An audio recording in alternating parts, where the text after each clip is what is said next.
Latin अमेरिकी देश Venezuela के राष्ट्रपति निकोलस मादुरो को उनकी पत्नी सीलिया फ्लोरेस के साथ अमेरिका ने पकड़ लिया।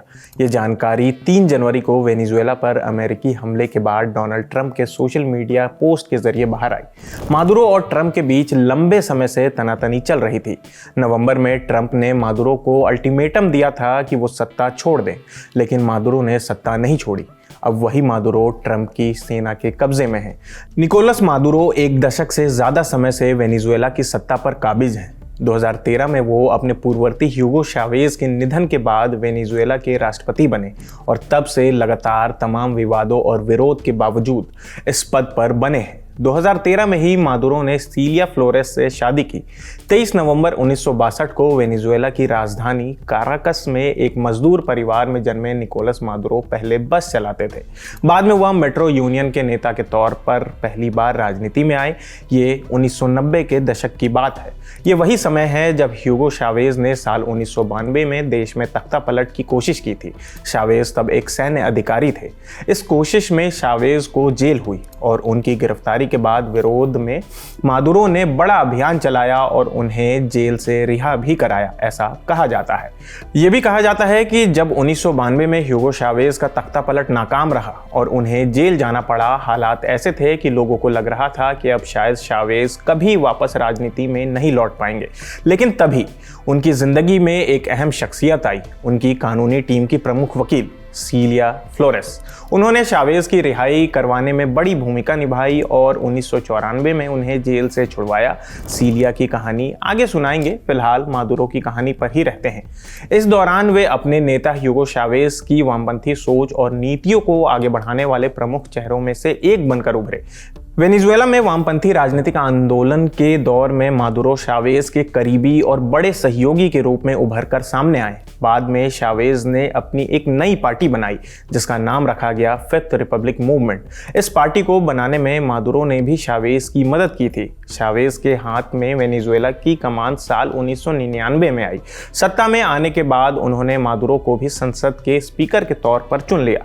बाद में उन्हें विदेश मंत्री बनाया गया। साल 2012 में मादुरो वेनेजुएला के उपराष्ट्रपति बने। चावेज 1999 से लेकर 2013 तक वेनेजुएला के राष्ट्रपति पद पर बने रहे।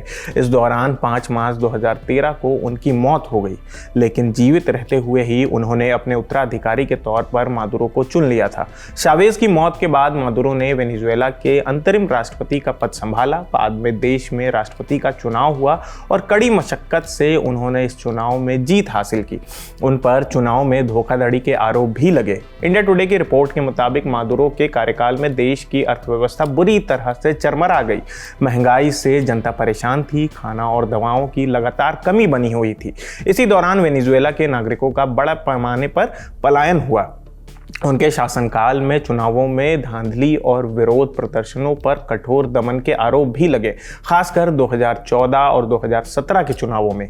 मादुरो की वेनेजुएला में सत्ता की राह इतनी आसान नहीं थी।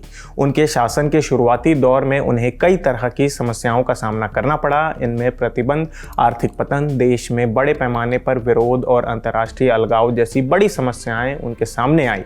राष्ट्रपति मादुरो को लंबे समय से अमेरिका और उसके सहयोगियों की ओर से चुनौतियां दी जाती रहीं। इसमें चुनावी हेरफेर, मानवाधिकार का हनन और नशीले पदार्थों की तस्करी से जुड़े आरोप उन पर लगते रहे हैं। वेनेजुएला और अमेरिका के बीच तल्खी भरा संबंध लंबे समय से रहा है। अमेरिका ने साल 2020 में औपचारिक रूप से मादुरो पर गंभीर आरोप लगाए। साल 2025 में ही वेनेजुएला की विपक्षी नेता मारिया कोरिना मचाडो को नोबेल शांति पुरस्कार से सम्मानित किया गया, जिसने वेनेजुएला की मादुरो सरकार के बर्ताव की ओर से दुनिया का नजर खींचा उनके बर्ताव पर। द गार्जियन की रिपोर्ट के मुताबिक ट्रंप ने अपने दूसरे कार्यकाल की कमान संभालने के बाद से ही वेनेजुएला के राष्ट्रपति मादुरो को सीधे निशाने पर ले लिया। उन्होंने मादुरो पर अमेरिका में अस्थिरता फैलाने वाली गतिविधियों का आरोप लगाया। इनमें नशीले पदार्थों की तस्करी का आरोप भी शामिल है। जुलाई 2025 में अमेरिका ने मादुरो के सिर पर $50 मिलियन यानी कि 4.5 अरब रुपए का इनाम घोषित किया। साथ ही उन्हें दुनिया के सबसे बड़े नशीले पदार्थों के तस्करों में से एक होने का आरोप लगाया। इस दौरान ट्रंप ने ट्रेन डी अरागुआ जैसे वेनेजुएला के गिरोहों को आतंकी संगठन घोषित कर दिया। इसके अलावा कैरिबियन सागर में कथित मादक पदार्थों के तस्करों के खिलाफ एयर स्ट्राइक भी की। साथ ही अमेरिका ने वेनेजुएला के तेल से भरे टैंकरों को जब्त करना शुरू कर दिया। इसके अलावा दक्षिण अमेरिका देश के आसपास के समुद्री क्षेत्रों में अपनी सेना को बढ़ा दिया। ट्रंप ने वेनेजुएला में सत्ता को बदलने के विचार का खुले तौर पर समर्थन किया है। नवंबर 2025 के अंत में ट्रंप ने मादुरो को सत्ता छोड़ने की धमकी देते हुए देश से सुरक्षित बाहर निकल जाने का प्रस्ताव दिया था, लेकिन मादुरो ने इस प्रस्ताव को ठुकरा दिया। मादुरो ने वेनेजुएला में अपने समर्थकों से कहा कि वह गुलामी की शांति नहीं चाहते हैं। साथ ही उन्होंने अमेरिका पर अपने देश के तेल भंडार पर नियंत्रण करने की इच्छा का आरोप भी लगाया। ये तो थी मादुरो की कहानी। अब उनकी पत्नी की कहानी पर आते हैं। जैसा कि आप सब जानते हैं कि अमेरिकी प्रशासन ने मादुरो के साथ साथ उनकी पत्नी सिलिया फ्लोरेस को भी पकड़ा है और केस दर्ज किया है। वेनेजुएला की राजनीति में सिलिया फ्लोरेस हमेशा से एक दिलचस्प और ताकतवर किरदार रही हैं। शनिवार तड़के जब अमेरिकी सैनिकों ने राष्ट्रपति निकोलस मादुरो को पकड़ा तो उनके साथ उनकी पत्नी और सबसे भरोसेमंद सलाहकार सिलिया भी थी।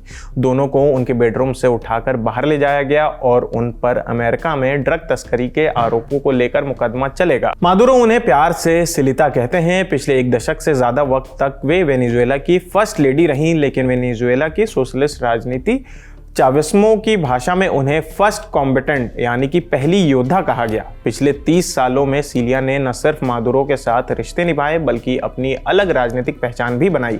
वे लंबे समय तक वेनेजुएला की सबसे ताकतवर महिलाओं में से एक गिनी जाती हैं। 1956 में सेंट्रल वेनेजुएला के टीनाकोइलो में जन्मी सिलिया का बचपन कराकस के मजदूर इलाके में गुजरा। उन्होंने वकालत की पढ़ाई की और मजदूर यूनियन के साथ ही आपराधिक मामलों में कानून का काम करने लगी। इसी दौरान वे ह्यूगो चावेज के संपर्क में आई। जैसा कि हम आपको पहले बता चुके हैं कि 1992 में तत्कालीन राष्ट्रपति कार्लोस आंद्रेस पेरेज के खिलाफ चावेज ने तख्तापलट की कोशिश की और नाकाम रहे। तब सिलिया ने उनके और दूसरे अफसरों की लीगल मदद की थी। यही वो दौर था जब उनकी मुलाकात मादुरो से हुई। मादुरो उस वक्त चावेज की रिहाई के लिए मुहिम चला रहे थे। बाद में सिलिया ने बताया कि एक बैठक में उन्होंने मादुरो को बोलते सुना तो सोचा कि कितना समझदार लड़का है। वहीं से दोनों की कहानी शुरू हुई और फिर कभी नहीं रुकी। साल 2000 में जब ह्यूगो चावेज राष्ट्रपति बने, उसके एक साल बाद उन्हें पहली बार नेशनल असेंबली की सदस्य चुना गया। 2005 में फिर जीती और 2006 में वेनेजुएला की संसद की पहली महिला स्पीकर बनी। दिलचस्प बात यह है कि उन्होंने ये पद अपने ही पति मादुरो के बाद संभाला, जो उस समय चावेज की सरकार में विदेश मंत्री बन चुके थे। स्पीकर रहते हुए उन्होंने संसद के हॉल में पत्रकारों की एंट्री पर रोक लगा दी, जिसके बाद उनकी खूब आलोचना भी हुई। उन पर रिश्तेदारों को सरकारी नौकरी देने के भी आरोप लगे। इस पर उन्होंने एक स्पेनिश अखबार को दिए इंटरव्यू में कहा कि ये आरोप आधिकारिक रूप से कभी साबित नहीं हुआ और ये महज बदनाम करने की साजिश थी। हालांकि उन्होंने माना कि परिवार के लोग नियुक्त किए गए थे। उनका कहना था कि हाँ, मेरे परिवार के लोग नियुक्त हुए, लेकिन अपनी मेहनत और काबिलियत पर मुझे उन पर गर्व है और जब भी ज़रूरत होगी मैं उनके काम का बचाव करती रहूंगी। चावेज के दौर में वे पार्टी की उपाध्यक्ष रहीं और 2012 में अटॉर्नी जनरल भी बनी। चावेज जब बीमार थे वे मादुरो के साथ क्यूबा तक उनके पास जाती रहीं। बाद में 2013 में मादुरो के राष्ट्रपति बनने के बाद दोनों की शादी हुई।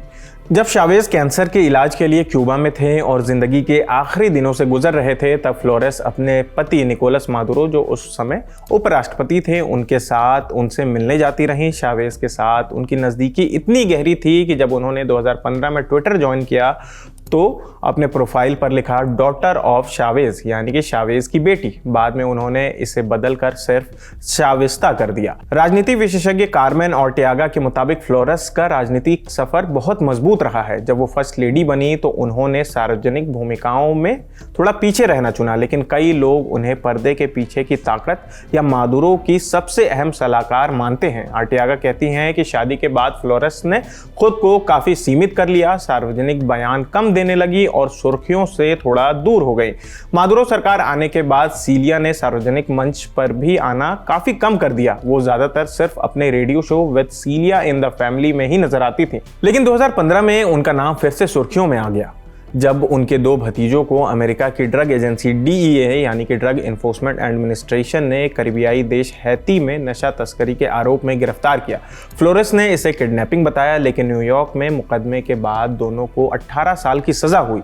2022 में काराकस और वाशिंगटन के बीच हुए कैदियों की अदला बदली के दौरान उन्हें रिहा कर दिया गया। कैदियों की अदला बदली का मतलब दो पक्षों या आमतौर पर दो देशों या समूहों के बीच होने वाला वो समझौता है जिसमें वे एक दूसरे के हिरासत में मौजूद कैदियों को रिहा करते हैं।